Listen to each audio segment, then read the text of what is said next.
whole young life passed before me with abject humiliation. The embarrassment was crippling. I was caught in a wave of guilt and utter defeat. It was an epic fail. And it took years before I could objectively view the experience as anything but that. But in time, I did. In fact, my moment of performance terror, just to keep everything in perspective, turned out to be one of the most valuable lessons in my life. Now, before I get too far ahead, let me explain. I was an 11-year-old fifth grader at Sunny Brae Elementary School in Pinellas Park, California. It was the 1960s, and back in that day, there was no question where a child was going to go to school. There were no schlepping kids to special schools that promised greater education, or lying about where you lived or worked to get into a better school district.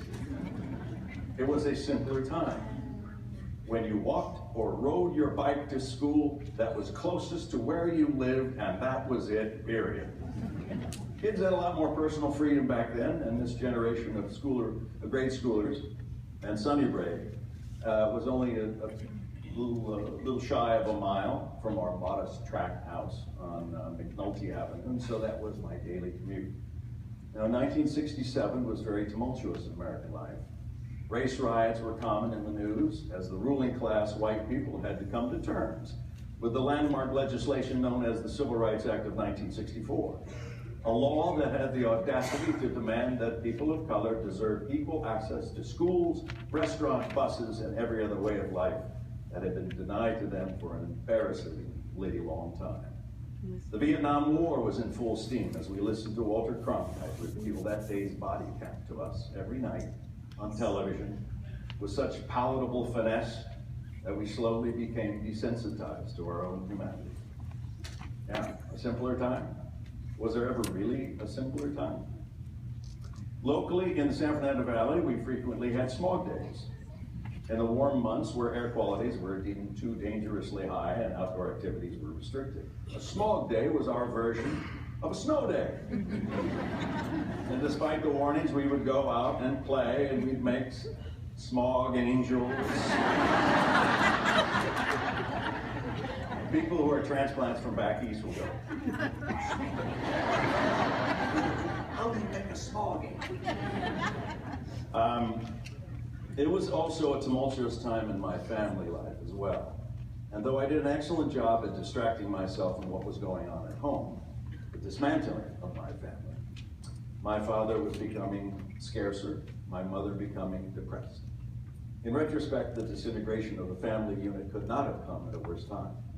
At 11, I was just starting to get the sense of the world around me, shedding the self-centered nature that most children have in the single-digit ages.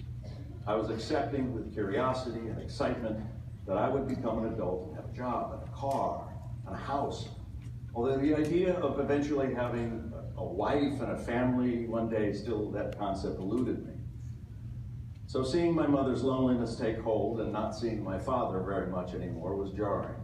Just as I was getting comfortable with growing up, my parents were splitting up. It was like a dirty trick. Like someone promising you one thing and then pulling the rug out from under you. I have vivid memories of my friends asking me where my dad is. They haven't seen him in a long time, and I would respond by lying.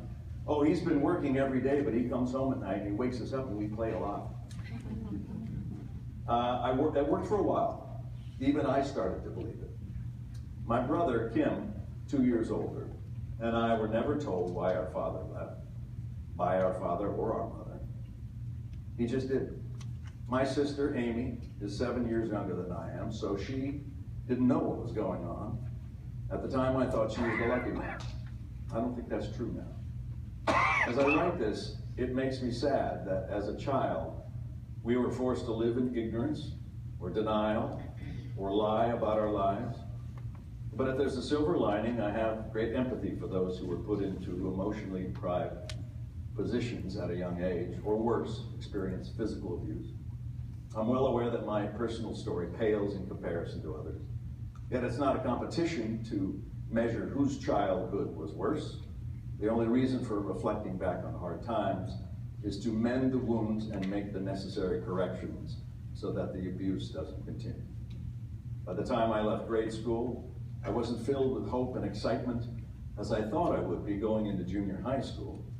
I was venturing into the next phase of my life feeling insecure and scared about my future. My saving grace during this time was school. I was surprised to find out that I actually liked school, since in previous years I felt tremendous pressure to perform better. In grades 2, 3, and 4, my report cards yielded adequate grades, but the teacher comments were filled with phrases like, Bryan needs to apply himself. Bryan should pay more attention in class.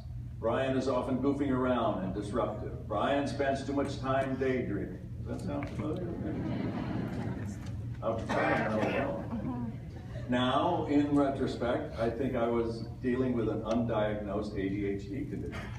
Undiagnosed because it didn't exist. The realization has brought me some relief, actually, in knowing that there was a reason for my lack of focus in school, although it would have been nice to know it back then. So now here I am entering the 5th grade and what was different? Maybe it was just a welcome respite from the emotional fragility at home. But for the time, I felt the power of opportunity and choice. I was popular. I was invited to parties.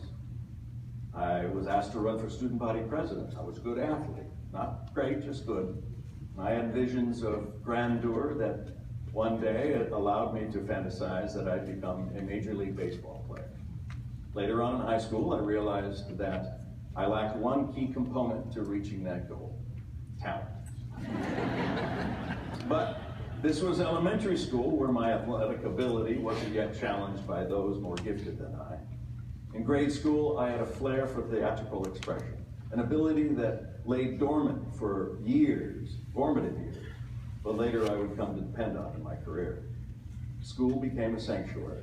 It was a safe haven. I was finally in a place where I wanted to learn. And I think it was because I was very fortunate to have two wonderful teachers, mentors, really, Mrs. Waldo and Mrs. Crawford. In their respective classes, 5th and 6th grade, they created an environment that allowed the students to discover their own unique form of expression. Personally, they encouraged me to explore creatively, including performance. It was the first time I understood that there were other ways to do a book report than painstakingly sitting down and writing about it. I could act. For me, this was empowering and transformative. And now, ironically, nearly a half-century later, I am painstakingly sitting down and writing. The school play, The Time Machine, was going to be performed by the end of the 5th grade year. Every student in school was invited to audition.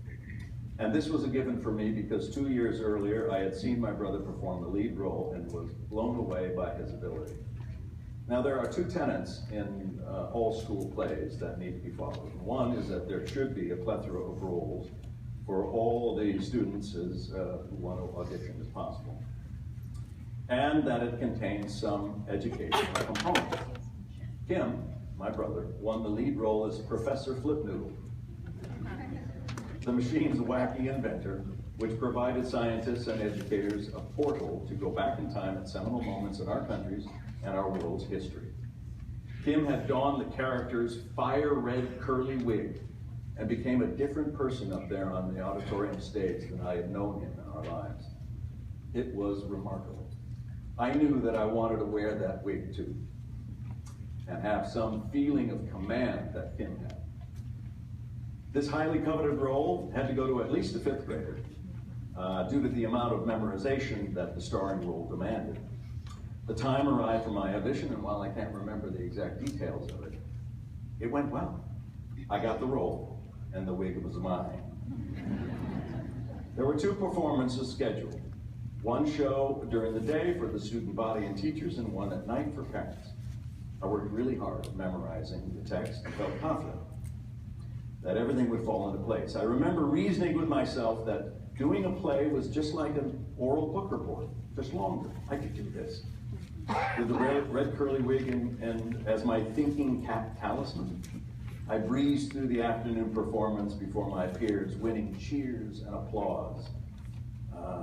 Sweet taste of victory.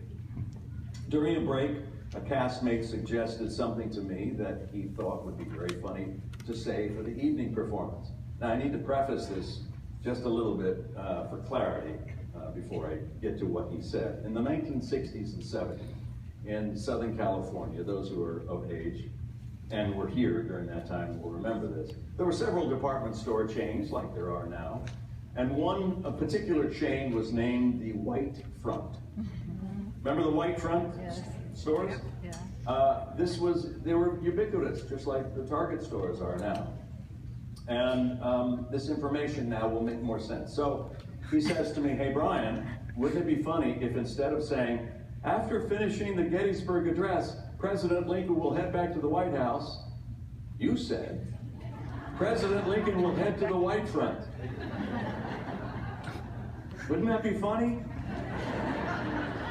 I laughed, and I agree, that would be funny. But saying that in the play would ruin it. And my emphatic response put an end to the conversation. He went on his way, but he left me with that seed firmly planted in my brain. Oh my God, I better not say that in the play. But why would I? I didn't say that in the student-faculty performance. Just because a friend suggested it, that doesn't mean that it'll come out that way. Now, clearly, I was not yet aware of the power of subconscious mind, though it did create enough concern for me to safeguard against any error said on stage that would bring an unwanted amount of attention. Now, I was also not aware of the term mantra at the time.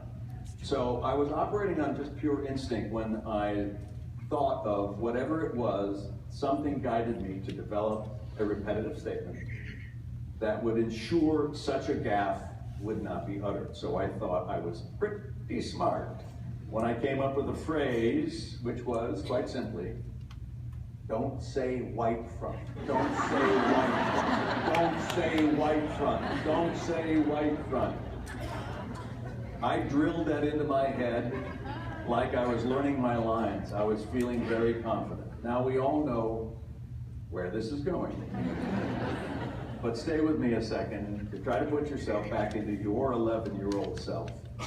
Imagine you're me, or you got up in front of a bunch of family and friends in school.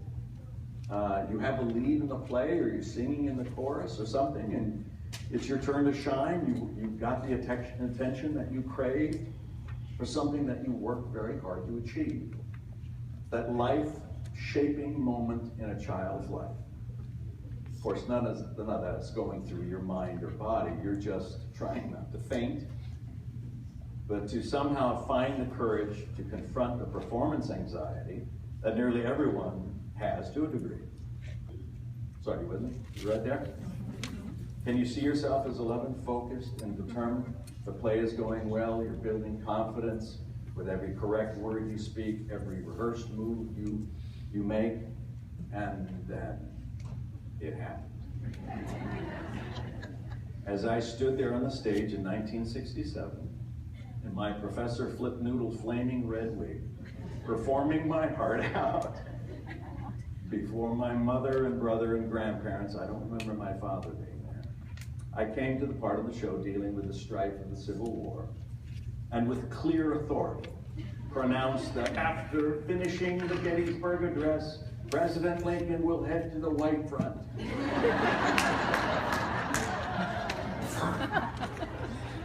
There was silence.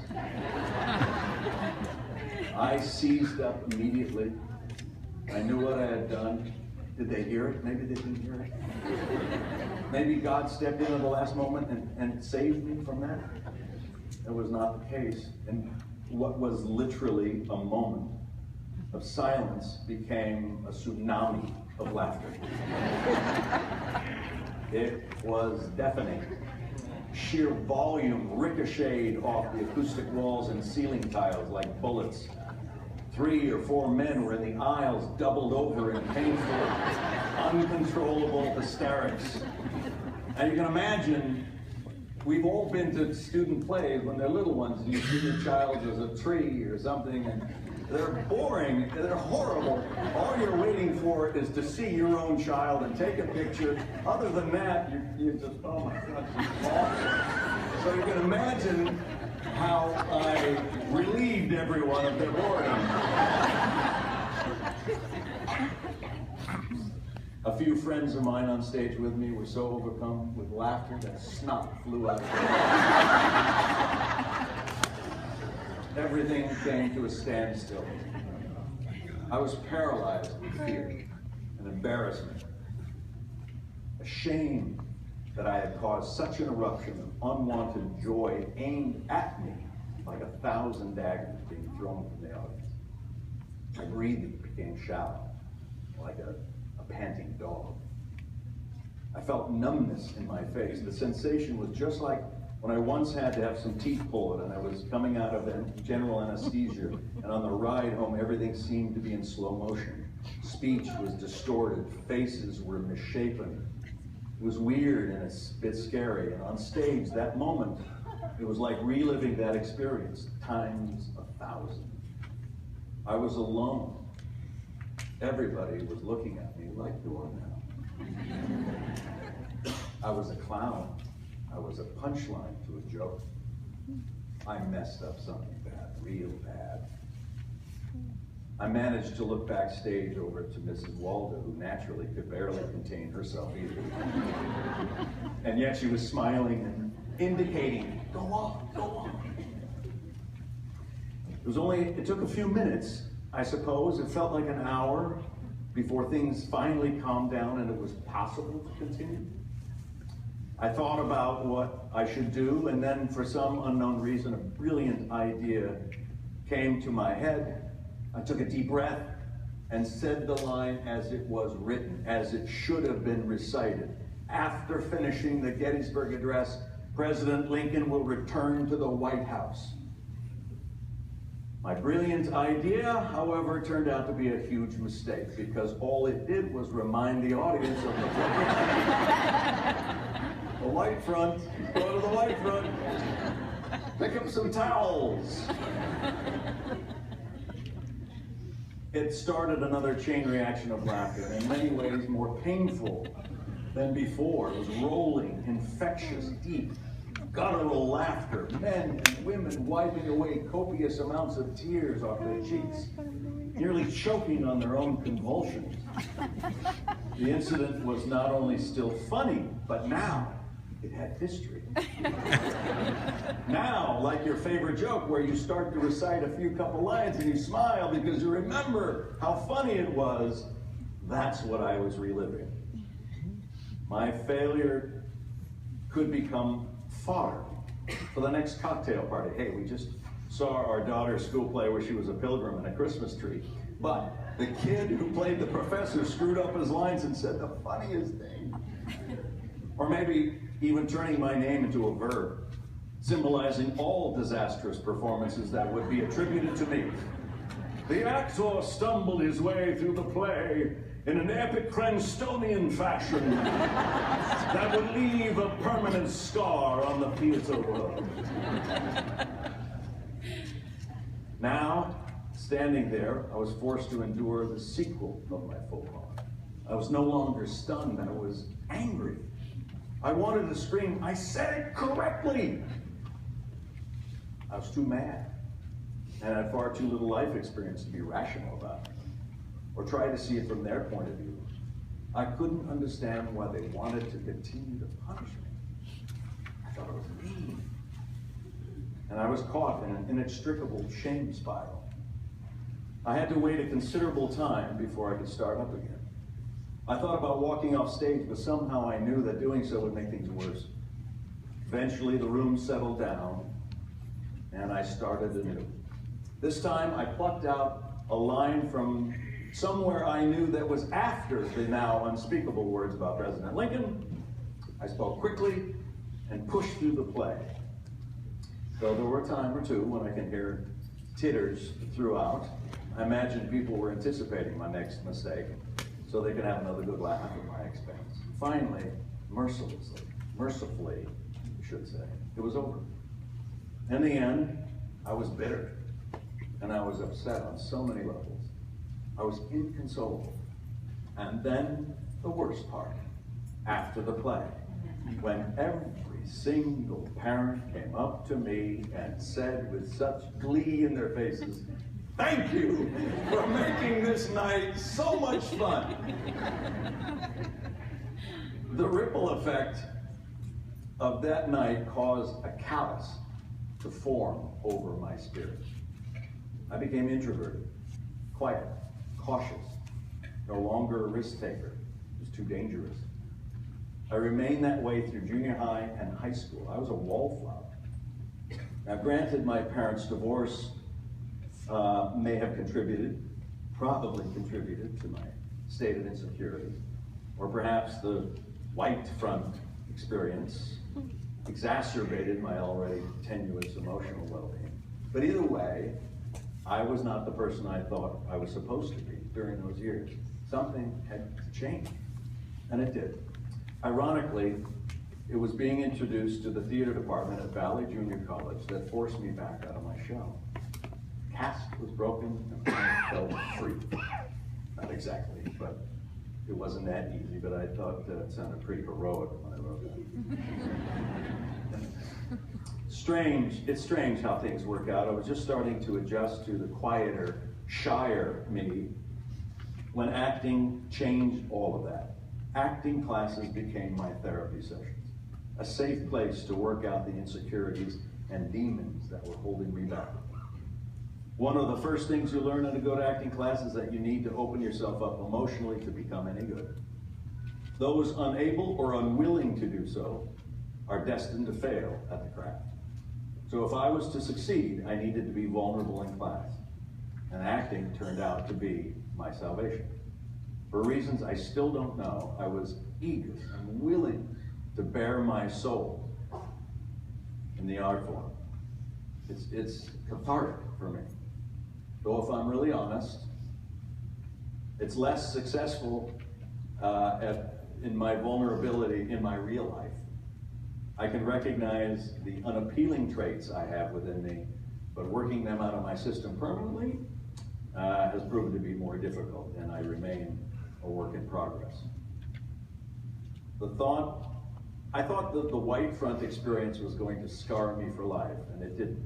Instead, it turned out to be an incredible gift. Not that anyone would hope or wish an experience like that for their children, but it was a turning point in my life. And when I think about it, it astonishes me. That turn came on the power of one word. One word. I mistakenly exchanged the word house with front. And that simple error changed the way I lived and viewed things in the short term. And then again, thankfully, changed again over the long term. Think about that. Since becoming an actor, I have now come to the place in my life to accept my human susceptibilities. Now, when I make a mistake in film or on stage, I don't think it's that much of a big deal. It's just a mistake. I instantly forgive myself and move on. I also find it fascinating to experiment with words, both placed correctly and incorrectly to affect comedic or dramatic outcomes. It's powerful stuff. Hearing the words guilty, congratulations, cancer, I do, have profound effects on everyone who hears that.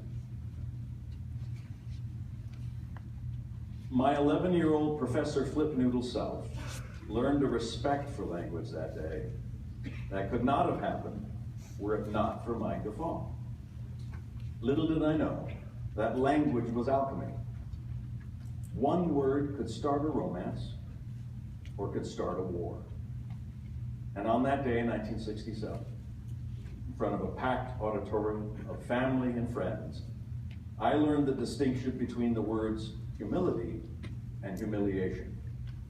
I felt both, and I'm lucky I did. Well, that was my story. And you have yours, and a lot of your students have theirs, and theirs is still being written. And what will it be? We don't know. I hope that the passion that you have for teaching, for guiding young students, will in turn manifest and be compassionate for them. And then they will look at you as a Mrs. Waldo or a Mrs. Crawford. They're changing lives for the better. And for that, I think